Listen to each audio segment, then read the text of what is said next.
জানা সুকৃতম অর্জন আর্থ অর্থাৎ আত্মবিকাশ অর্থাৎ জ্ঞানী শাসক অর্জন জ্ঞানী শাসক ভারতবর্ষ শ্রী ভগবান বললেন আর্থ অর্থাৎ বিকাশ জ্ঞানী এই চার প্রকার পূর্ণ কর্ম ব্যক্তিদের নামে কথা।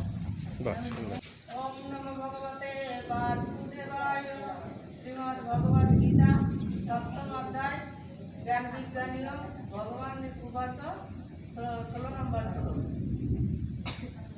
চতুর্বিধা ভজন্তে মাম চতুর্বিধা ভজন্তে মাম জনা সুকৃতিন আর্ত জিজ্ঞাসু অর্থার্থী জ্ঞানী স ভারতার্ষভ। শ্রী ভগবান বললেন, হে ভারত শ্রেষ্ঠ অর্জুন, আর্ত অর্থার্থী, জিজ্ঞাসু এবং জ্ঞানী এই চার প্রকার পুণ্যকর্মা ব্যক্তিগণ আমার ভজনা করে। বাহ, সুন্দর হয়েছে।